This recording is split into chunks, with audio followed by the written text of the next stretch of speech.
The morning sun cut across the tarmac at Naval Station Coronado, casting long shadows from the rows of aircraft lined up with military precision. General Catalina Vaz stepped off the unmarked transport wearing faded jeans, a simple Navy jacket, and sunglasses that hid eyes that had seen 3 combat deployments and 25 years of service. Her silver-streaked hair was pulled back in a casual ponytail, as she carried a worn leather messenger bag instead of the polished briefcase that usually accompanied officers of her rank. To anyone watching, she looked like a contractor, maybe a consultant, certainly not the 4-star general who commanded every naval operation in the Pacific Theater. She had planned it this way. Surprise inspections only worked when people didn't know they were being inspected. The official visit was scheduled for tomorrow, complete with honor guards and rehearsed presentations. Today was about truth. Today was about seeing what really happened when admirals thought no one important was watching. Before we continue with this story, drop a comment and let us know what state you're watching from. Maybe you've encountered someone who underestimated you based on first impressions. The base operations center stood 3 stories tall, all glass and steel, a monument to modern naval power.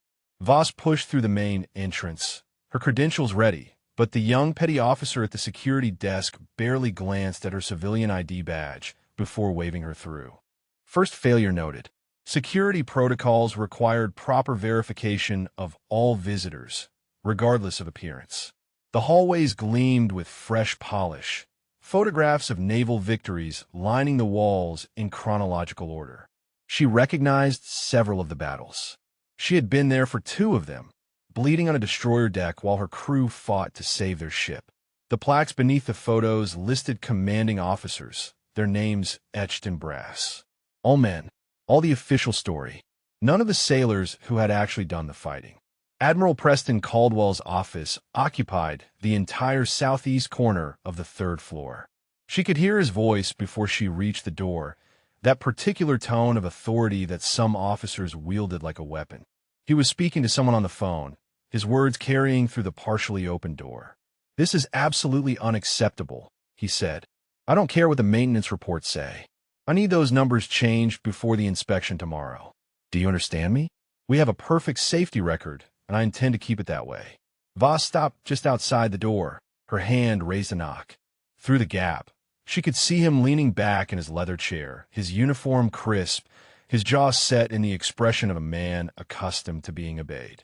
Behind him, the San Diego harbor stretched out in sparkling blue, destroyers and carriers dotting the water like toys. "I'll have your career if this becomes a problem," Caldwell continued. "Fix it. Now." He slammed the phone down and Voss knocked. 3 sharp raps that echoed in the sudden silence. "What?" he barked, then seemed to remember himself. "Come in." She pushed the door open and stepped inside. Caldwell looked up from his desk, his eyes moving over her civilian clothes with barely concealed dismissal. His expression shifted from irritation to condescension in the space of a heartbeat. "Can I help you?" he said, not quite making a question. "If you're looking for the civilian contractor office, that's Building 6. Voss smiled, the expression not quite reaching her eyes. "I'm here for the base inspection," she said. Caldwell frowned. "The inspection is tomorrow, and you should have checked in with my aide first. Civilians aren't supposed to just wander around a military installation." "I have proper clearance," Voss replied, her voice level. "I'd like to begin with a tour of your operations." The Admiral sighed, the sound heavy with impatience. "Look, miss, whoever you are, I have actual work to do today. The dog and pony show for visitors is tomorrow. You can come back then with the rest of the observers." "I prefer to start today," Voss said. "Unless there's a reason you'd rather I didn't." Caldwell's eyes narrowed. "Are you questioning my authority on my own base?" "I'm requesting a tour," Voss said, "as is my right under my clearance level." "Fine," Caldwell said, standing abruptly. He was tall, over 6 feet, and clearly used to using his height as intimidation. "Let me guess. You're one of those diversity consultants the Pentagon keeps sending around. Here to make sure we're being nice to everyone." "I'm here to assess operational readiness," Voss replied.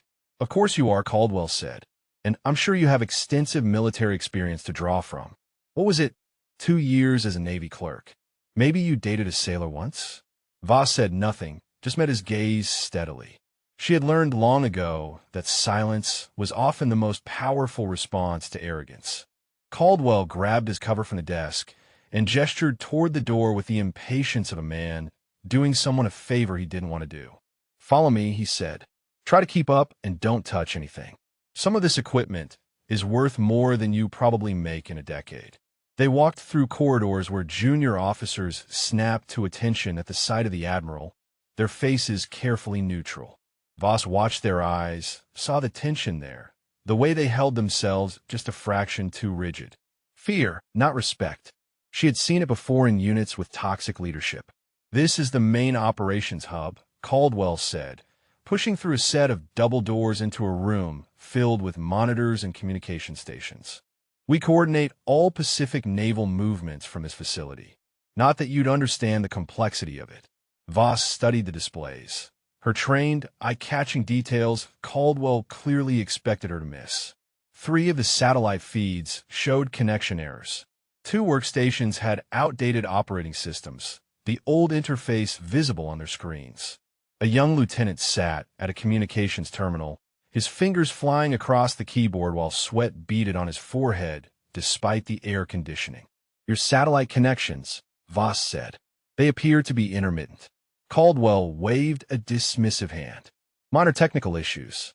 Nothing that affects operational capability." "When was the last system upgrade?" Voss asked. "That's classified information," Caldwell replied. "Above your clearance level, I'm sure."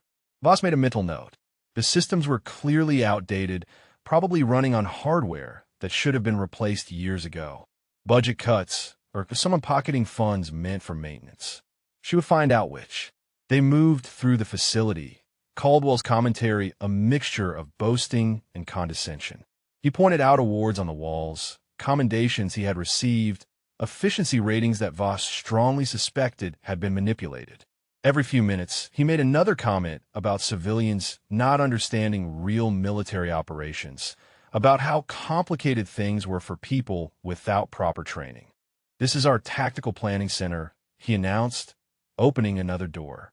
"We use cutting-edge simulation software to prepare for every possible scenario. Of course, it takes years of experience to properly interpret the data. I wouldn't expect you to grasp it." Inside, for officers hunched over a conference table covered with printouts and tablet computers.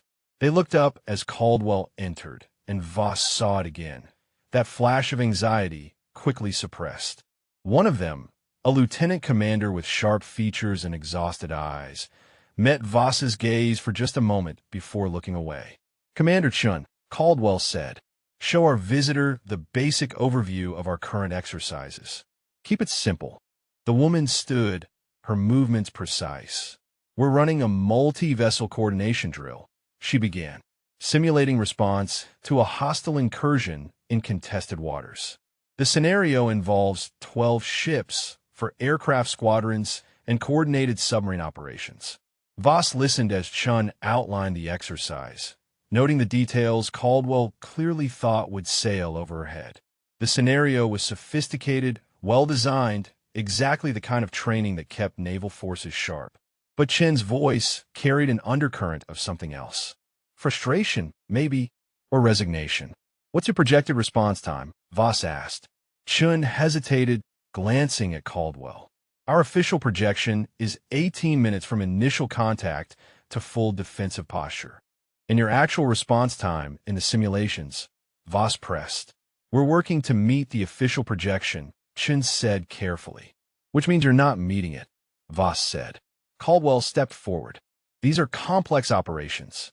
The official projections are based on ideal conditions. In reality, there are always variables that affect timing. But I wouldn't expect a civilian to understand the nuances of naval warfare." Voss turned to face him. "In combat, the enemy doesn't wait for ideal conditions."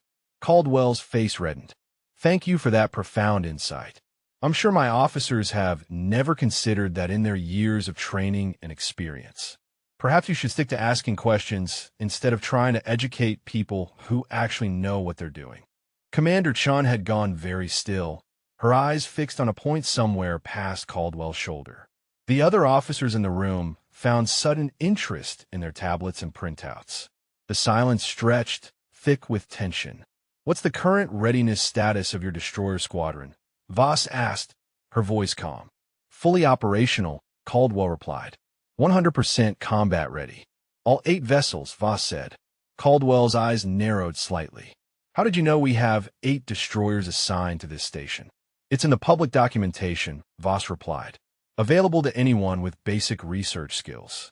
"Well then, your basic research skills should also tell you they're all ready for deployment at a moment's notice," Caldwell said. "We maintain the highest standards in the Pacific Fleet." "When was the last maintenance inspection?" Voss asked. Caldwell's jaw tightened. "Are you interrogating me?" "Because I don't recall civilians having the authority to demand operational details from commanding officers."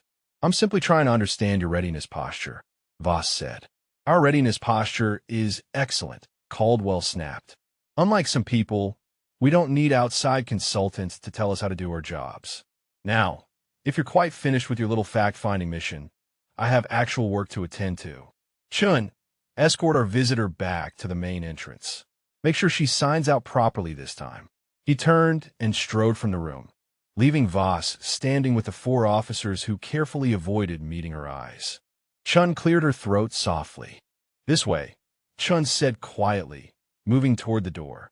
Voss followed her into the corridor, and they walked in silence for several paces before the lieutenant commander spoke again, her voice barely above a whisper. "You ask good questions in there." "Thank you," Voss replied, matching her quiet tone. Chun glanced over her shoulder, checking they were alone.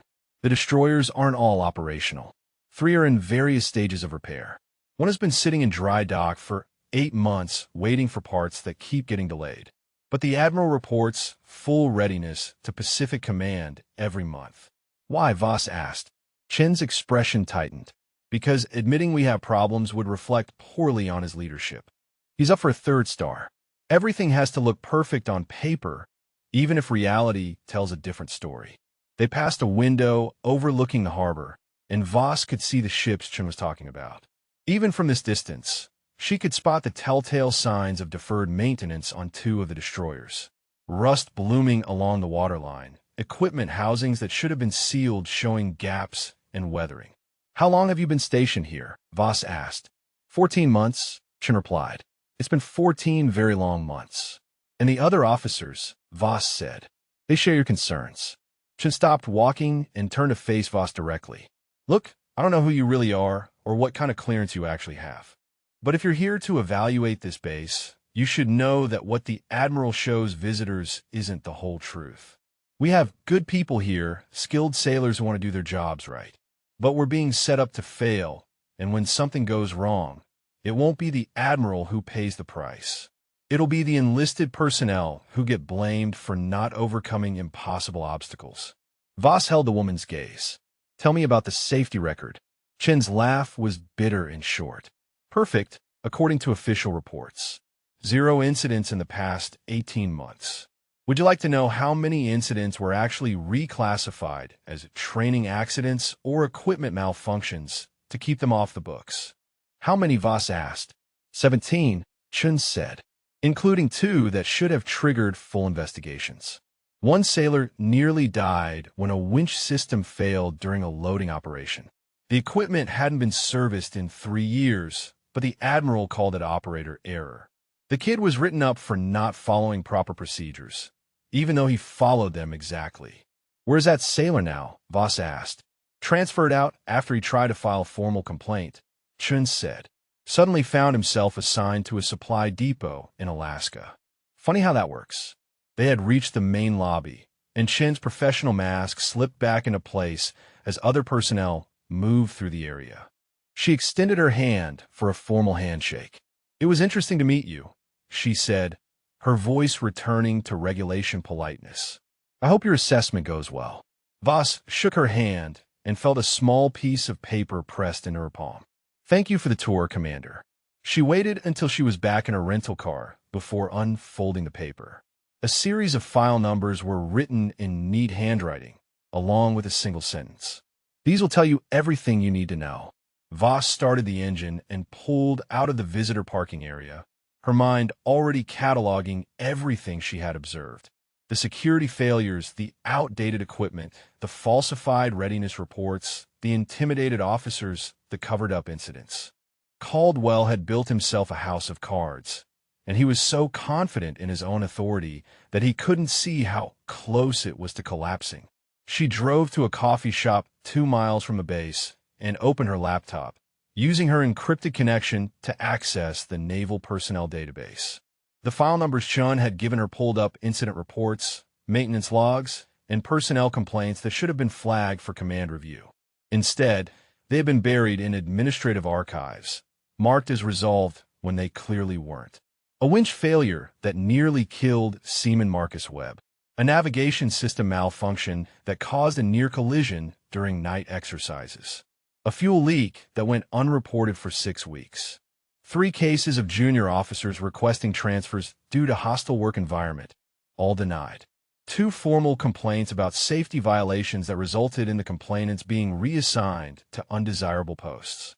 And through it all, Caldwell's signature, dismissing concerns, reclassifying incidents, ensuring that nothing disturbed the perfect record he needed for his next promotion. Voss's phone buzzed with an encrypted message from her aide-back at Pacific Command. The official inspection is confirmed for tomorrow at 1000 hours. Full honor ceremony. Press will be there. Do you want to cancel the surprise assessment and just do the formal visit? She typed back quickly. Negative. Continue as planned. I need 1 more day of observation. Because tomorrow, when Caldwell stood in his dress uniform accepting accolades for his outstanding leadership, she wanted to make absolutely certain she had documented every single failure, every covered-up incident, every intimidated sailor who deserved better than an admiral who cared more about his career than their lives.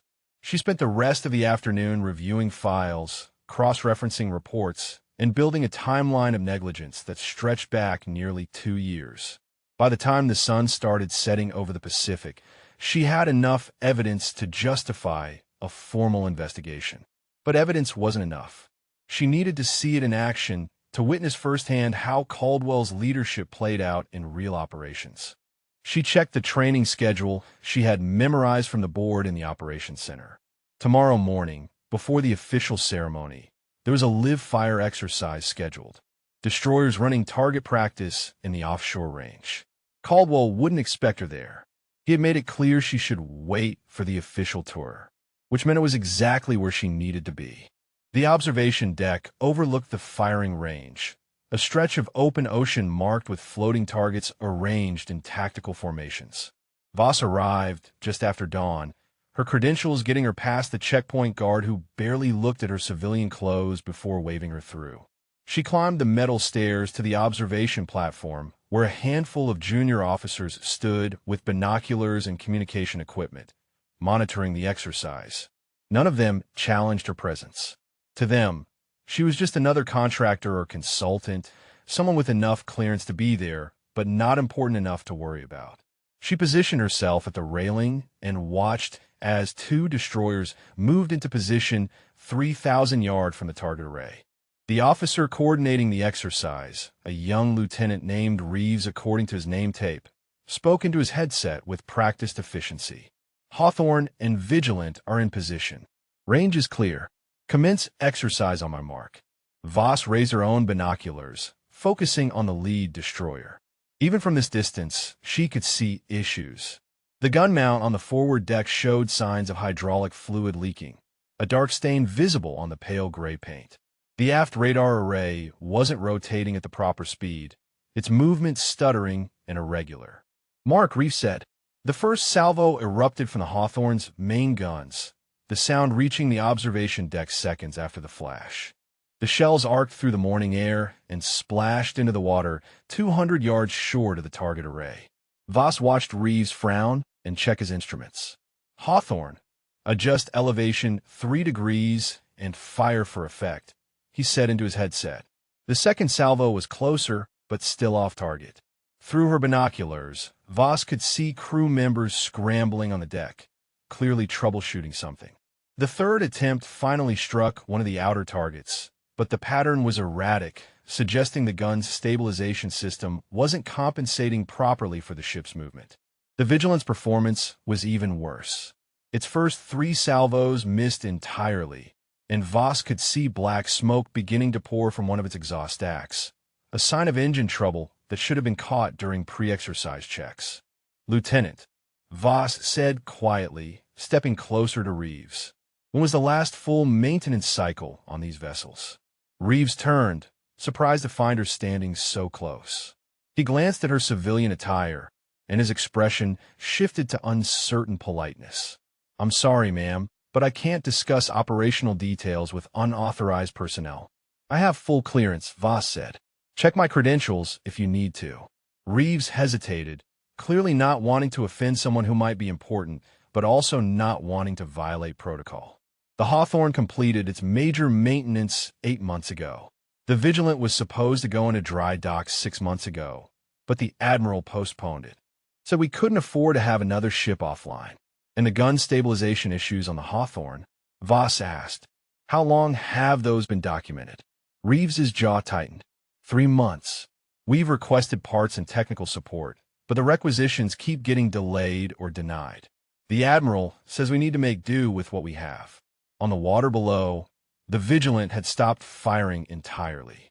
Through the binoculars, Voss could see crew members gathered around the smoking exhaust stack, some with fire extinguishers at the ready. The ship began listing slightly to port, a clear sign of engine failure. "Vigilant reports complete loss of power to main propulsion," a radio operator called out from his station. "They're running on auxiliaries only. Requesting permission to abort exercise and return to port." Reeves looked toward the door of the observation deck, where Voss now noticed a video camera mounted in the corner. Someone was watching this exercise, and she had a good idea who. The lieutenant's voice was tight when he spoke into his headset. "Permission denied. Complete the exercise as planned." "Lieutenant," Voss said sharply, "that ship has a propulsion failure, and you're ordering them to continue live fire operations." Reeves wouldn't meet her eyes. "Those are the Admiral's standing orders. All exercises must be completed as scheduled unless there's an immediate threat to life. Engine problems don't qualify." Voss felt anger rising in her chest, the cold professional fury of someone who had seen too many sailors die because of leadership that prioritized appearances over safety. What happens if that ship loses auxiliary power while its guns are active? "It won't," Reeves said, but he didn't sound convinced. "And if it does," Voss pressed, "if something goes wrong and you have a dead ship with live weapons and crew members trying to manage an emergency in hostile conditions, then we follow emergency protocols," Reeves replied, his voice barely above a whisper. "But the Admiral will want to know why I authorized an abort without trying everything else first." "Even if people get hurt," Voss said. Reeves finally looked at her, and she saw the weight of impossible choices in his expression. "Especially if people get hurt, because then he'll need someone to blame, and it won't be himself." The Vigilant fired again, its guns shaking the damaged vessel. One shell went wide, splashing down nearly a quarter-mile off target. Another failed to fire at all, a misfire that could indicate any number of serious malfunctions. Voss watched crew members moving frantically across the deck, their urgency visible even at this distance. "How many times has this happened?" Voss asked. "Exercises continuing despite equipment failures." Reeves was quiet for a long moment. "Every time," he finally said. "Every single time. We log the problems, file the reports, request the maintenance. And every time, the Admiral says we're being too cautious, too expensive, too slow. He says real warriors make do with what they have. That we're not in combat, so nothing is truly critical. And when you're actually in combat," Voss said, "when these ships have to perform under real threat with all these deferred problems." Reeves turned away. "I try not to think about that." The exercise finally ended 40 minutes later than scheduled, with the Vigilant limping back to port under auxiliary power and the Hawthorne having expended twice as much ammunition as planned to hit half the required targets. Voss stayed on the observation deck as the junior officers packed up their equipment, their faces showing the exhaustion of people who had just spent 2 hours managing a disaster while pretending everything was fine. She followed them down the stairs and across the tarmac toward the operations building, staying far enough back that they didn't notice her. They were talking quietly among themselves, their voices carrying in the morning air. "Did you see the misfire on Gun 3? One of them asked. "That's the third time this month. If that had been a hot round instead of practice ammunition, we could have had a barrel explosion." "Add it to the list," another replied. "Right under the fuel leak on the Constellation and the radar failure on the Defiance. Maybe by the time we hit 20 critical issues, someone will actually listen. The Admiral will just say we're exaggerating," a third voice chimed in. "Remember what happened to Lieutenant Shaw when he pushed too hard about the fire suppression system? Transferred to a desk job in Hawaii within a week. At least Hawaii is nice," the first officer said. "Better than ending up in the Aleutians like the chiefs who complained about the safety violations during that storm last year." They fell silent as they entered the building, their professional masks sliding back into place. Voss waited a moment, then followed, her mind cataloging every word. This wasn't just one or two isolated incidents. This was systemic failure, a culture of fear that silenced legitimate safety concerns and punished anyone who tried to fix problems. She made her way back to Caldwell's office, arriving just as he was stepping out with his aide, a commander named Whitmore, who had the polished look of someone who had never seen real combat. Caldwell saw her, and his expression soured. "You're still here," he said. "I thought I made it clear yesterday that the official inspection is this afternoon." "I was observing the morning exercise," Voss replied. Caldwell's eyes narrowed. "That was a closed training evolution. You had no authorization to be there." "I had proper clearance," Voss said, "and I found the exercise very educational." "I'm sure you did," Caldwell said, his tone dripping with condescension. "Let me guess, you're going to tell me everything we did wrong based on your vast experience watching from a safe observation deck." "The Vigilant had complete propulsion failure," Voss said, "and you ordered the exercise to continue anyway." "A minor mechanical issue," Caldwell replied. "Nothing that posed any real danger. But again, you wouldn't understand the difference between genuine emergencies and routine equipment hiccups." "That ship is barely seaworthy," Voss said. "It should have been in maintenance months ago." Caldwell stepped closer, using his height to loom over her. "Listen very carefully. I don't know what consultant firm you work for or who sent you here, but you don't get to waltz onto my base and question my operational decisions. I have been commanding naval vessels since before you probably graduated high school. I know when my ships are combat ready and when they're not." "Your ships aren't combat ready," Voss said quietly. 3 of your 8 destroyers are operating with critical deficiencies. Your gun systems are malfunctioning, your engines are failing, and your crew is terrified to report problems because you punish anyone who makes you look bad." Caldwell's face flushed red. "That is completely out of line. You have no idea what you're talking about. These are the finest ships in the Pacific Fleet, maintained to the highest standards." "Then why are your maintenance requisitions being denied?" Voss asked. "Why are parts orders delayed for months? Why are officers being transferred the moment they file safety complaints?" "Who have you been talking to?" Caldwell demanded. "Which of my officers has been feeding you lies?" "I've been reading your own reports," Voss said. "The ones you filed with Pacific Command claiming full operational readiness, while your actual maintenance logs tell a very different story." Caldwell's jaw clenched. "Those logs are classified. You have no right to access them." "I have every right," Voss replied. "And what I've seen is a commanding officer more concerned with his promotion prospects than the safety of his personnel." "Get out," Caldwell said, his voice low and dangerous. "Get out of my building right now, or I will have security escort you off this base and make sure you never get clearance to set foot on a military installation again." Voss held his gaze. "I'll be at the official ceremony this afternoon." "No," Caldwell said. "You won't. You're persona non grata as of this moment. Whitmore, call security. I want this woman removed from the premises." Commander Whitmore reached for his radio, but Voss raised a hand. "That won't be necessary. I'll see myself out." She turned and walked down the corridor with measured steps, feeling Caldwell's glare burning into her back. Behind her, she heard him speaking to Whitmore in a harsh whisper. "Find out who she really is and who authorized her clearance. I want a full report in 1 hour.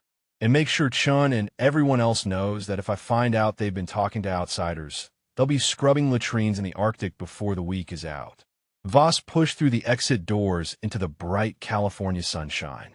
Her rental car was still in the visitor lot, but she didn't head toward it immediately. Instead, she walked along the waterfront where enlisted personnel were working on the return vessels, their voices carrying across the water as they assessed the damage from the morning exercise. "Chief," one of them called out, "we've got another hydraulic line failure on gun mount 2. That's the whole system now."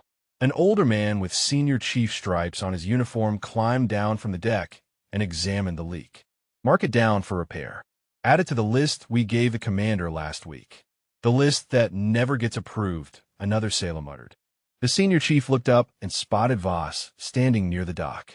His weathered face showed the wariness of a man who had learned not to trust outsiders on the base. "Can I help you, ma'am?" he asked, his tone professional but guarded. Voss walked closer. "I was watching the exercise this morning. That was some impressive work your crew did managing the propulsion failure." The chief's expression didn't change. "We do our jobs, ma'am." "How long have you been stationed here?" Voss asked. 22 years in the Navy," he replied. 3 years at this base." Senior Chief Petty Officer Roland Hayes. "And in those 3 years, how many times have you submitted maintenance requests that were denied?" Voss said. Hayes glanced at the sailors working around them, then back at Voss. "I don't know who you are, but I've learned not to discuss operational matters with people I don't know." "No offense intended." "None taken," Voss said. "But I'm here to help, Chief. I need to understand what's really happening on this base." Hayes studied her for a long moment. "With respect, ma'am, the last 3 people who said they were here to help ended up causing more problems than they solved. Officers got transferred, complaints got buried, and we just learned to keep our heads down and do the work." "I'm not like the others," Voss said. "That's what they all say," Hayes replied. "Then the Admiral has a private meeting with them, and suddenly everything is fine and we're all just complaining too much." One of the younger sailors approached, carrying a tablet with diagnostic readings. "Chief, we've got the preliminary damage report from the morning run. You're going to want to see this." Hayes took the tablet and scrolled through the data, his jaw tightening with each line. 17 separate systems showing degraded performance or outright failure. The propulsion issue was just the most visible problem. The ship's electronics were malfunctioning. The fire control system had 3 separate error codes, and the hull integrity sensors were showing stress fractures that should have triggered immediate dry dock. "This is bad," Hayes said quietly. "It's been bad for months," the young sailor replied. "We keep reporting it and nothing happens." Hayes looked at Voss again, something shifting in his expression. "You say you're here to help. Who do you really work for?" "Pacific Command," Voss said. "I'm conducting an assessment of operational readiness across all naval installations in this theater." "Then you should know that our official readiness reports don't match reality," Hayes said. "The Admiral has us running these ships into the ground while telling everyone they're in perfect condition. Sooner or later, someone is going to die because of it." "How close have you come?" Voss asked. "Twice in the past year we've had near misses that could have been catastrophic," Hayes said. "Last October, we had a fuel leak during a storm that nearly caused a fire in the engine room. The automatic suppression system didn't trigger because it hadn't been serviced in 18 months. 3 sailors went into that space with handheld extinguishers and barely got it under control. The Admiral called it a successful response to an emergency and gave them commendations. He never mentioned that the emergency shouldn't have happened in the first place." "And the second incident?" Voss asked. "January," Hayes said. "We had a collision avoidance failure during night exercises. 2 destroyers came within 50 yards of each other at full speed because the radar system on one ship wasn't properly calibrated. The officer on watch saw the error and manually corrected course just in time. The Admiral blamed the officer for not trusting his instruments and wrote him up for deviating from standard procedure." "Where's that officer now?" Voss asked. "Transfer out 2 weeks later," Hayes said. "Currently assigned to a supply depot in Nebraska, about as far from the ocean as you can get in the continental United States." Voss pulled out her phone and opened her encrypted notes application. "I need names, dates, and incident numbers for every safety violation, every denied maintenance request, and every officer or enlisted person who was transferred or punished for reporting problems." Hayes hesitated. If the Admiral finds out I gave you this information, my career is over. If I don't get this information, Voss said, and something catastrophic happens because these problems weren't addressed, how will you feel then? The chief looked out at the damaged destroyer, at the young sailors working to patch systems that should have been properly repaired months ago, at the institution he had served for more than 2 decades being slowly corrupted by an officer who cared more about appearances than lives. He made his decision. "Give me 30 minutes," he said. "I'll get you everything you need." Hayes disappeared into the ship, while Voss waited on the dock, watching the morning shift transition to afternoon. More sailors arrived, specialists and technicians who began their work with the resigned efficiency of people fighting a losing battle. She listened to their conversations, heard the frustration in their voices, saw the way they worked around problems that should have been fixed rather than managed. The senior chief returned with a data drive. "Everything is on here," he said quietly. "Maintenance logs, incident reports, personnel files for everyone who filed complaints. I've been keeping copies because I knew someday someone would need to see the truth." "This took courage," Voss said. "This took too long," Hayes replied. "I should have done something months ago, before good sailors started getting punished for doing the right thing. Before we normalized operating ships that aren't safe." "What you're doing now matters," Voss said. "Will it though?" Hayes asked. "Or will the Admiral make a few phone calls, and this all gets swept under the rug like everything else?" Voss met his eyes. "I promise you, Chief, this will not be swept under the rug." Hayes nodded slowly. "The ceremony starts at 1400 hours. Full dress uniforms, honor guard, the works. The Admiral is expecting some dignitary from Pacific Command, someone important enough that he's been rehearsing his speech for 3 days." Voss spent the next 2 hours in her hotel room reviewing everything Hayes had given her. The data drive contained hundreds of documents, each one a piece of evidence showing systematic negligence and deliberate falsification of records. Maintenance requests denied with notes like budget constraints and operational priorities. Then the same ships reported as fully operational and readiness assessments sent to Pacific Command. Incident reports that detailed dangerous equipment failures, followed by revised reports that minimized the severity and attributed blame to personnel error rather than systemic problems. She found the file on Seaman Marcus Webb, the sailor who had nearly died in the winch accident. The original incident report described a catastrophic equipment failure caused by lack of maintenance. The revised report, signed by Caldwell, stated that Webb had failed to follow proper safety procedures and recommended disciplinary action. Webb's formal complaint about the falsified report was attached, along with his transfer orders to Alaska dated 3 days after he filed it. There were others. Lieutenant Shaw, who had pushed for repairs to the fire suppression system, transferred to a desk job processing supply requisitions. Chief Warrant Officer Patricia Reeves, who had documented radar system failures, reassigned to a training facility in Illinois. Commander James Thornton, who had refused to sign off on a readiness report he knew was false, quietly moved to a position with no operational authority. The pattern was clear and damning. Anyone who challenged Caldwell's narrative was removed. Anyone who prioritized safety over appearance found their career derailed. And through it all, Caldwell's record remained spotless, his efficiency ratings pristine, his path to a 3rd star unobstructed by the truth. Voss opened her laptop and began composing her preliminary report. She documented every failure, every falsified record, every intimidated sailor. She attached supporting evidence, cross-referenced dates and incidents, built an airtight case that would survive any attempt to discredit it. By the time she finished, the document was 47 pages long and represented the most comprehensive indictment of command failure she had compiled in her career. She sent it through encrypted channels to her chief of staff at Pacific Command with instructions to hold it until she gave the signal to release it. Then she showered, put on her full dress uniform for the first time since arriving at Coronado, and carefully arranged her ribbons and medals.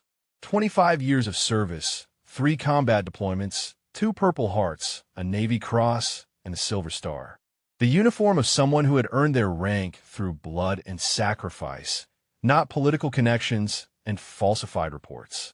The 4 stars on her shoulder boards gleamed in the afternoon light as she examined herself in the mirror. General Catalina Voss, commander of naval operations for the Pacific Theater. The officer responsible for every ship, every sailor, every mission in the largest operational area in the world. And the officer who now had to decide the fate of an admiral who had betrayed everything those stars represented. She arrived at the base at 13:30 hours, driving past the checkpoint in a staff car sent by her aide. This time, the guards snapped to attention when they saw her uniform, their eyes widening at the rank insignia. She was directed to a private entrance near the ceremony area, away from the gathering crowd of junior officers and enlisted personnel who would attend the official inspection. Her aide, Captain Nicole Bradford, met her inside. "General," she said, saluting sharply, "everything is prepared as you requested. Admiral Caldwell has no idea you're here. He thinks the inspection has been postponed and that today is just a routine readiness ceremony." "Good," Voss said. "Has he been informed about the visitor he's been banned from base?" "Yes, ma'am," Bradford replied, a hint of smile crossing her professional expression. "He spent an hour this morning ranting about some consultant who was asking inappropriate questions. He's quite pleased with himself for having her removed." "I'm sure he is," Voss said. "What's his mood?" "Confident," Bradford said. "Excited. He sees this ceremony as another stepping stone to his 3rd star. He's prepared a speech about maintaining excellence and setting standards. It's quite self-congratulatory." They walked through the building toward the assembly area, passing officers who stopped and saluted with precise military courtesy. Word had clearly spread that someone important was on base, though most didn't yet know who. Voss could see curiosity in their eyes, speculation about which Pacific Command officer had come for the ceremony. Bradford led her to a private room adjacent to the main assembly hall. Through a window, Voss could see rows of chairs filling with personnel, a podium set up at the front with the American flag and Navy flag flanking it. Admiral Caldwell stood near the podium, resplendent in his dress whites, talking animatedly with Commander Whitmore and 2 other senior officers. His posture radiated satisfaction and authority. "He has no idea," Voss said quietly. "None," Bradford confirmed. "He thinks this is his day of glory." Voss watched Caldwell laugh at something Whitmore said, watched him gesture expansively at the assembled personnel, watched him check his watch with the impatience of someone eager for his moment in the spotlight. In a few minutes, that moment would arrive, but not in the way he expected. The band began playing a traditional military march that signaled the beginning of the ceremony. Officers called the assembly to attention, and everyone rose as one, their movements synchronized through years of training. Caldwell moved to the podium, his chest puffed with pride, his smile broad and confident. "Ladies and gentlemen," he began, "thank you all for gathering today to celebrate another successful quarter of operational excellence at Naval Station Coronado. Under my command, this base has achieved the highest readiness ratings in the Pacific Fleet. We have maintained a perfect safety record, exceeded all training objectives, and demonstrated the kind of leadership that makes the United States Navy the finest military force in the world." Caldwell continued his speech, his voice carrying across the assembly hall with practiced authority. "Our success is built on discipline, dedication, and unwavering commitment to excellence. Every sailor on this base understands that we accept nothing less than perfection. That's why our ships are combat-ready at all times. That's why our personnel are the best trained in the fleet. That's why Pacific Command has recognized this installation as a model for others to follow." Voss watched from the side room as officers in the audience exchanged subtle glances. She saw Commander Chun sitting in the 3rd row, her face carefully neutral but her jaw tight. Senior Chief Hayes stood with other enlisted personnel along the back wall, his weathered features showing decades of practice at maintaining military bearing while internally disagreeing with everything being said. "Today," Caldwell went on, "we have the honor of hosting a distinguished visitor from Pacific Command, someone who will see firsthand the exceptional work we do here, the standards we maintain, the results we deliver. I know that every member of this command will demonstrate the professionalism and expertise that has become our hallmark." He paused for effect, clearly enjoying his moment. "But before we welcome our guest, I want to take a moment to address something that happened yesterday. Some of you may have encountered an unauthorized civilian on base, someone asking questions and making observations about our operations. I want to be clear that this person had no official standing and no authority to evaluate our work. She has been removed from the installation and will not be returning." Several officers shifted uncomfortably in their seats. Voss saw Chen's hands clench briefly before relaxing again. "Let this be a reminder," Caldwell said, "that we don't answer to consultants or self-appointed critics. We answer to the chain of command, to the Navy regulations we swore to uphold, and to the mission we've been given. No one gets to waltz in here and question our methods or second-guess our decisions. Is that understood?" "Yes, sir." The assembly responded in unison, though Voss noted that many voices lacked genuine conviction. "Excellent," Caldwell said, his smile returning. "Now, let's give a proper Naval Station Coronado welcome to our distinguished guest. Ladies and gentlemen, please rise for the arrival of our Pacific Command representative." The assembly stood as one, their movements crisp and synchronized. The band struck up honors music, and all eyes turned toward the main entrance where protocol dictated the visitor would enter. Caldwell stood at attention beside the podium, his expression one of eager anticipation. Captain Bradford stepped to the side entrance where Voss waited and opened the door. The general walked into the assembly hall from the side, her four-star insignia catching the overhead lights, her ribbons and medals a testament to decades of distinguished service. She moved with the quiet confidence of someone who had commanded in combat, who had earned every piece of metal on her chest through sacrifice and courage. The change in the room was instantaneous. Officers who had been facing the main entrance snapped their heads around, their eyes widening. The band faltered for a moment before recovering, switching to the appropriate honors for a four-star general. Personnel throughout the hall came to even more rigid attention, if such a thing were possible. Caldwell's head turned toward the movement, his smile still in place. Then he saw her. The smile froze, then slowly melted away as recognition crashed through him like a physical force. His face went from confident pink to shocked white in the space of a heartbeat. His mouth opened slightly, closed again, opened once more as his brain struggled to process what his eyes were seeing. The woman he had dismissed as an ignorant civilian. The consultant he had mocked and banned from his base. The person whose observations he had called worthless and whose concerns he had laughed off. She was wearing 4 stars. She was walking toward his podium with the bearing of someone who commanded every naval asset in the Pacific. She was his commanding officer. She was everyone's commanding officer in this room. And she had spent 2 days watching him commit career suicide without him having the slightest idea who she was. Voss reached the podium and turned to face the assembly. Admiral Caldwell stood rooted in place beside her, his face now shifting from white to gray as the full implications of his situation became clear. His hands trembled slightly at his sides. A bead of sweat formed at his temple despite the air conditioning.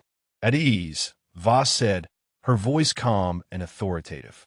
"Please be seated." The assembly sat with a collective rustle of fabric and creaking of chairs. The silence that followed was absolute. Every eye in the room was fixed on the podium, on the admiral who looked like he was about to collapse, on the general who stood with perfect composure. "I believe there may be some confusion," Voss began, her tone measured and professional. "Admiral Caldwell just mentioned removing an unauthorized civilian from this installation.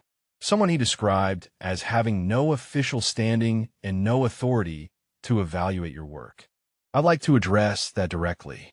She turned slightly to look at Caldwell. His face had now gone from gray to a sickly greenish hue. His breathing was shallow and rapid. "That civilian was me," Voss said, turning back to the assembly. "I arrived at this base 2 days ago in civilian attire to conduct a surprise operational readiness assessment. I informed Admiral Caldwell that I was here for an inspection. I showed him my credentials. I asked to tour your facilities. He denied my request and told me to come back for the official ceremony today. The room remained silent, but Voss could see understanding dawning on faces throughout the assembly. Chin's expression had shifted from neutral to something approaching vindication. Hayes met her eyes from the back of the room and gave the slightest nod. When I continued to ask questions and observe operations, Voss continued. Admiral Caldwell made it very clear that he considered me unqualified to evaluate his command. He told me I didn't understand the complexity of naval operations. He suggested I had never served in the military. He questioned my clearance level and my authority to be here. And yesterday, he had me removed from this installation. Caldwell made a sound, something between a gasp and a whimper. His eyes were wide, his face shining with sweat. Voss could see his career flashing before his eyes, every condescending word he had spoken replaying in his memory with devastating clarity. What the Admiral didn't know, Voss said, is that I've been serving in the United States Navy for 25 years. I enlisted as a seaman apprentice and worked my way through the ranks. I've commanded destroyers, carrier groups, and entire fleets. I've deployed to combat zones 3 times. I've been awarded the Navy Cross and the Silver Star for actions under fire. And for the past 2 years, I've served as the commander of naval operations for the Pacific Theater. She paused, letting that sink in. In every corner of the room, officers and enlisted personnel sat frozen, hardly breathing. Which means, Voss continued, that every ship at this base reports to me. Every officer here is under my command. Every decision made at this installation ultimately falls under my authority, including every decision Admiral Caldwell has made in the past 18 months. Caldwell swayed slightly, his hand reaching out to grip the edge of the podium for support. His dress whites were now visibly stained with sweat under the arms and across his back. During my 2-day assessment, Voss said, I observed serious deficiencies in maintenance protocols, equipment readiness, and safety compliance. I witnessed live-fire exercises continuing despite critical equipment failures. I reviewed incident reports that had been falsified to hide dangerous conditions. I spoke with enlisted personnel who told me about a culture of fear where reporting problems led to punishment and transfer. She reached into her uniform jacket and pulled out a data drive, holding it up for the assembly to see. This drive contains documentation of every safety violation, every falsified report, and every act of retaliation against personnel who try to do the right thing. It includes maintenance logs showing that 3 of your 8 destroyers are not combat-ready despite official reports claiming otherwise. It includes incident reports that were revised to hide equipment failures and blame sailors who were following proper procedures. The silence in the room had taken on a different quality now. Officers who had been living with Caldwell's leadership for months or years were beginning to understand that someone had finally seen the truth, that their quiet suffering had been witnessed, that the gaslighting and intimidation and fear might finally be ending. Admiral Caldwell, Voss said, turning to face him directly, "Do you have anything to say?" Caldwell's mouth worked soundlessly for a moment. His face had gone from greenish to an alarming purple. He began, his voice cracking. "General, I wasn't aware if I had known who you were." "If you had known who I was," Voss interrupted, her voice cutting like a blade, "what exactly would you have done differently? Would you have stopped falsifying readiness reports?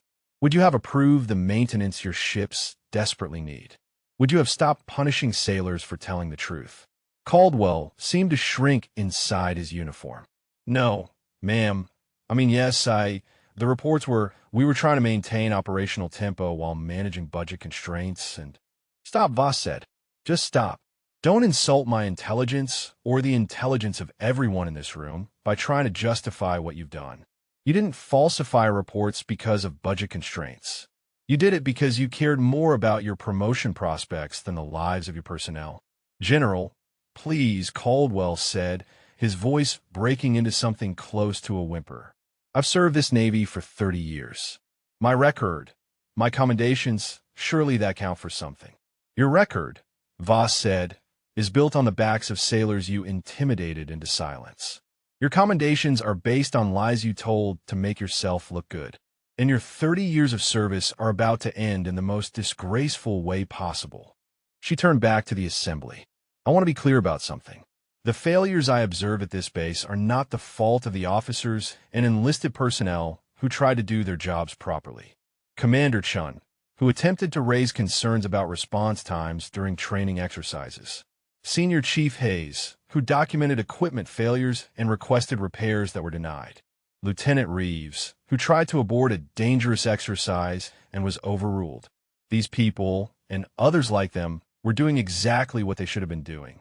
Chun sat straighter in her chair, tears visible in her eyes. Hayes stood a little taller against the back wall. The failure, Voss continued, lies with leadership that prioritized appearance over substance, promotion over safety, and ego over integrity. That failure starts and ends with Admiral Caldwell. She pulled a folder from under her arm and opened it. Preston Caldwell, effective immediately, you are relieved of command of Naval Station Coronado. You are hereby placed on administrative leave pending a full investigation into your conduct. You will surrender your access credentials, vacate your office by 1800 hours today, and make yourself available for questioning by the Inspector General's office. Caldwell's legs seemed to give out. He sat down heavily in the chair behind the podium, his face now completely drained of color.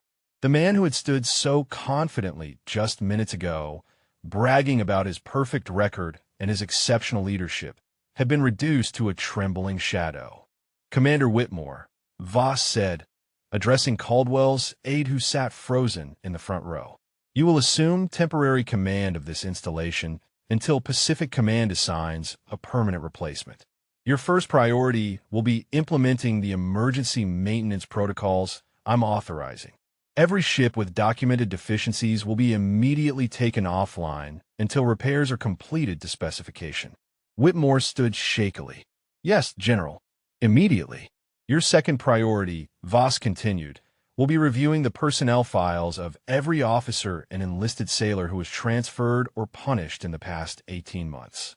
Anyone who faced retaliation for reporting safety concerns or refusing to falsify reports will have their records corrected and will be offered the opportunity to return to this command if they choose. Understood, General, Whitmore said, his voice barely steady. We'll begin immediately. Voss closed the folder and surveyed the assembly. I know that many of you have been working under difficult circumstances. I know you've been asked to do impossible things with inadequate resources. I know you've watched good sailors get punished for having the courage to speak up. That ends today.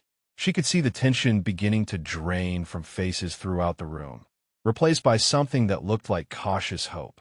Officers who had been holding their breath for months were finally allowing themselves to believe that things might actually change. This base exists for one purpose, Voss continued, to maintain naval readiness in the Pacific Theater, not to make any individual officer look good, not to generate impressive statistics for promotion boards, but to ensure that when our ships deploy, they are safe, functional, and capable of accomplishing their mission. Everything else is secondary to that goal. Yes, General, came the response from the assembly, stronger and more unified than when Caldwell had demanded it earlier. Over the next several weeks, Voss said, there will be a complete operational assessment of this installation. Every ship will be inspected. Every system will be evaluated. Every maintenance request that was denied will be reviewed. If we find that we need to take vessels offline for extended repairs, we will do so. If we need to request additional budget allocations from Pacific Command, I will personally ensure those requests are approved. If we need to bring in specialists or transfer in additional personnel, that will happen. She paused, making eye contact with officers throughout the room. But I also expect complete honesty from every member of this command. No more covering up problems. No more pretending everything is fine when it isn't. If you see something that concerns you, report it. If you identify a safety issue, document it. If equipment is failing, say so. You will not be punished for telling the truth. You will be supported for having the integrity to speak up. Commander Chin stood up from her seat, her voice clear despite the emotion visible on her face. General, permission to speak. Granted, Voss said. On behalf of the officers who have been trying to maintain standards despite, Chen paused, searching for diplomatic words. Despite challenges. Thank you. Thank you for seeing what was really happening here. Thank you for not letting it continue. Other officers began standing, adding their voices. Senior Chief Hayes stepped forward from the back wall. General, the enlisted personnel of this command want you to know that we've never stopped doing our jobs to the best of our ability. We've been working with what we had, trying to keep these ships running. But we've been scared. Scared to report problems, scared to ask for what we needed, scared that speaking up would end our careers. Your careers will not end for doing the right thing, Voss said firmly. In fact, your careers will advance because of it. The Navy needs sailors who have the courage to maintain standards even when leadership fails. That's the kind of integrity that builds real excellence, not the false excellence of manipulated statistics and falsified reports. She turned back to Caldwell, who still sat slumped in the chair, his face buried in his hands. Admiral, you need to leave the podium now. Security will escort you to your office to collect your personal belongings. 2 master-at-arms appeared from the side of the assembly hall and moved to flank Caldwell. He stood slowly, unsteadily, looking like he had aged 20 years in the past 30 minutes. As he walked toward the exit, he passed within a few feet of Voss. He stopped, his mouth opening as if to say something. Keep walking, Voss said quietly. Caldwell's shoulders sagged, and he continued toward the door, the master-at-arms following at a respectful but watchful distance. The assembly watched him go in absolute silence. The man who had ruled this base through intimidation and fear was leaving in disgrace, his perfect record shattered, his career in ruins. When the door closed behind him, Voss turned back to face the assembly. I know this has been difficult to witness, but I want you to understand something important. This is not a victory to celebrate. This is a failure we all need to learn from. Admiral Caldwell failed in his duty, yes, but the system that allowed him to operate this way for so long also failed. The oversight mechanisms that should have caught these problems earlier failed. And in some ways, everyone who knew the truth but stayed silent also shares in that failure. The mood in the room shifted, the cautious hope tempered by the weight of her words. I include myself in that, Voss said. As commander of Pacific operations, these ships and this personnel fall under my ultimate authority. The fact that I didn't discover these problems until I walked onto this base wearing civilian clothes is my failure too. I should have better systems in place. I should have created an environment where officers felt they could report problems to higher command without fear of retaliation. She took a breath, letting that acknowledgement settle. Moving forward, that changes. I'm implementing new protocols for direct reporting of safety concerns to Pacific Command. Any sailor, regardless of rank, will be able to file a confidential report that bypasses their immediate chain of command. Those reports will be investigated thoroughly and promptly. Retaliation against anyone who files such a report will result in immediate relief of duty for the retaliating officer. Commander Whitmore stood again. General, with your permission, I'd like to address the command. Voss gestured for him to approach the podium. Whitmore walked forward, his face showing the strain of the past hour. He had been Caldwell's aide, complicit to some degree in the failures that had been exposed. Now he was being asked to lead the rebuilding. He faced the assembly, his voice uncertain at first but growing stronger as he spoke. I owe all of you an apology. I was Admiral Caldwell's aide for 14 months. I saw things that concerned me. I heard reports that should have been escalated, and I stayed silent because I told myself it wasn't my place to question his decisions. That was wrong. I prioritized my career over your safety, and I'm sorry. The room remained quiet as Whitmore continued, his words carrying the weight of genuine remorse.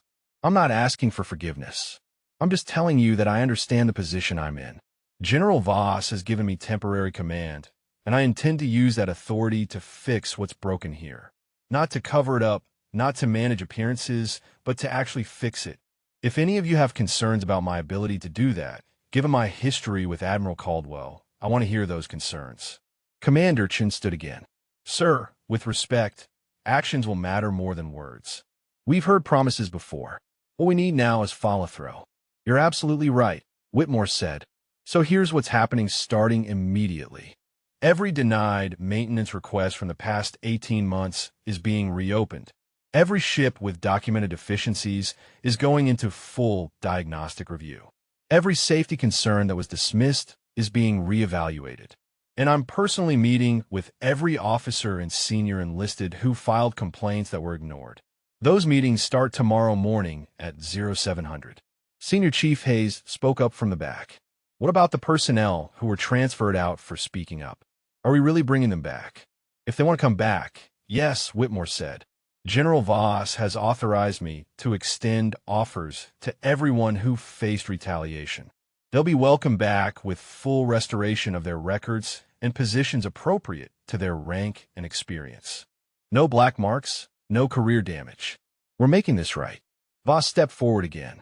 Commander Whitmore will have my full support and the full resources of Pacific Command. But I want to be clear about expectations. This is not going to be a quick fix. Some of these ships will need weeks or months of repair work. Some systems will need complete replacement. The budget required to bring this base up to actual operational readiness will be substantial. There will be pressure from above to cut corners, to accept good enough instead of truly functional. I need all of you to resist that pressure. She looked around the room, making eye contact with as many personnel as possible. Your job is not to make my life easier by telling me what I want to hear. Your job is to tell me the truth about what you need to accomplish your mission safely and effectively. If that truth is uncomfortable, if it requires difficult decisions or expensive solutions, that's my problem to solve, not yours to hide. A young lieutenant in the second row raised his hand tentatively. General, permission to ask a question. Granted, Voss said. What happens if we're honest about our readiness, and it turns out we can't meet operational requirements? The lieutenant asked. What if half our ships need to be offline for repairs at the same time? Then half our ships will be offline, Voss replied. And I'll reallocate resources from other installations in the Pacific to cover the gaps. I'd rather have 4 fully functional destroyers than 8 barely operational ones. Quality over quantity. Real readiness over statistical readiness. The lieutenant nodded slowly, looking both relieved and slightly overwhelmed by the answer. Voss continued, I know some of you are worried about how this will affect the Navy's broader mission. You're thinking about deployment schedules and operational commitments and the strategic picture. Those are legitimate concerns. But here's what I need you to understand. The strategic picture doesn't change just because we pretend our ships are ready when they're not. The enemy doesn't care about our readiness reports. They care about our actual capabilities. And right now, our actual capabilities at this base are significantly less than what we've been claiming. She paused, letting that reality sink in. So we have 2 choices. We can continue lying to ourselves and to Pacific Command and hope nothing goes wrong. Or we can face the truth, fix the problems, and build genuine readiness that will hold up under real combat conditions. I know which choice I'm making. I need all of you to make the same choice. The assembly murmured their agreement, the sound growing stronger as more voices joined in. Voss could see the change happening in real time, the culture of fear beginning to crack and shift towards something healthier. It wouldn't happen overnight. Trust took time to rebuild, but the foundation was being laid. Commander Chun, Voss said, I'm assigning you as the primary liaison for the operational assessment. You'll work directly with the inspection team from Pacific Command. I want your honest evaluation of every system, every procedure, every protocol. No sugarcoating, no diplomatic phrasing. Just the facts. Yes, General, Chun said, her voice stronger now. You'll have complete transparency. Senior Chief Hayes, Voss continued, I'm putting you in charge of coordinating with the enlisted personnel across all divisions. I want to know what problems they're seeing at the deck plate level. The issues that officers might not be aware of because they're not doing the Hansen work every day. You report directly to Commander Whitmore, and your recommendations will carry significant weight. Understood, General, Hayes said. The chiefs and I will compile a comprehensive report. Good, Voss said. I'll be staying on base for the next 72 hours to oversee the initial phases of this transition. My staff is setting up a temporary office, and my door will be open to anyone who needs to speak with me. If you have information I should know, if you have concerns about the process, if you just need to talk to someone who will listen, come find me. She looked at the assembly one more time, seeing faces that had been tight with stress, now showing the first signs of relief. These were good sailors, good officers, good people who had been forced to work in an impossible situation. They deserved better than what they had been given. This is going to be hard work, Voss said. Rebuilding trust, fixing ships, changing culture. It won't happen quickly, and it won't always be smooth. There will be setbacks and frustrations and moments when you wonder if it's worth the effort. But I promise you this. When we're done, this base will be the model that Admiral Caldwell claimed it was. Not because we manipulated the numbers or hid the problems, but because we actually did the work. Because we built something real and sustainable and worthy of the sailors who serve here. The assembly rose as one, their movements sharp and precise. The applause started slowly, just a few people clapping, then spread through the room like wildfire. Officers and enlisted personnel alike were on their feet, some with tears in their eyes, all of them releasing months or years of pent-up frustration and fear and hope. Voss let the applause continue for a moment, then raised her hand for silence. The room quieted, but the energy remained, a palpable sense that something fundamental had shifted. Dismissed, she said. Department heads, remain behind for a briefing. Everyone else, return to your duties. The assembly filed out in orderly fashion, though Voss noticed personnel stopping to shake hands with each other, to exchange quiet words of relief and determination. Senior Chief Hayes approached Commander Chun, and they spoke briefly before Hayes nodded and headed toward the exit. Chun made her way to the front of the room, where Voss stood with Commander Whitmore and several other senior officers. General, Chun said, I just want to say on behalf of everyone who tried to do the right thing and got shut down for it, thank you. You could have just done the official inspection, taken Caldwell's reports at face value, and moved on. The fact that you didn't, the fact that you cared enough to dig deeper, that means everything. Voss met her eyes. I was a junior officer once, Commander. I know what it's like to work for someone who cares more about their career than their people. I swore back then that if I ever had the authority to change that kind of leadership, I would. Today I kept that promise. The department heads gathered around a table that had been set up near the podium. Voss spread out a series of documents, maintenance schedules, budget allocations, and priority assessments that her staff had prepared. For the next 90 minutes, they worked through the details of the base restoration plan, which ships needed immediate attention, which systems were most critical, where to allocate limited resources for maximum impact. The conversation was frank and productive. Officers who had been afraid to speak honestly for months were now volunteering information about problems they had been hiding. Patterns emerged, a comprehensive picture of an installation that had been slowly degrading under mismanagement disguised as excellence. By the time the meeting ended, they had a workable plan. It would take 6 months to bring all 8 destroyers up to genuine combat readiness. It would cost significantly more than the budget Caldwell had been working with. It would require bringing in specialized contractors and temporarily reducing the base's operational capacity. But it would result in ships that could actually perform their mission when called upon. Voss dismissed the department heads and walked outside as the sun began setting over the Pacific. The harbor was painted in gold and orange light, the destroyers silhouetted against the brilliant sky. She stood on the waterfront where she had spoken with Senior Chief Hayes the day before, watching sailors secure lines and perform end-of-day maintenance routines. A figure approached from her left. Captain Bradford, her aide, carrying a tablet. General, she said, initial reports are coming in from the other bases in the theater.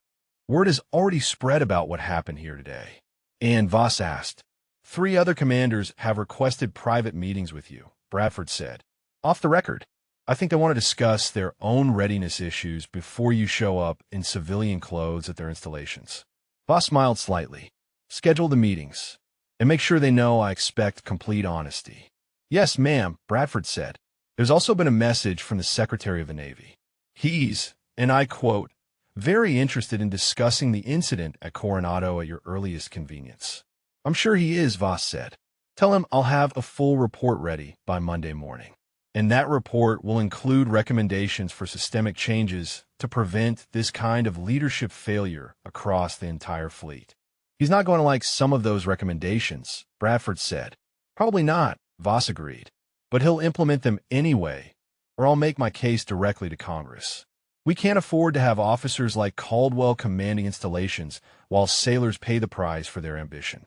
Bradford made notes on her tablet. There's one more thing.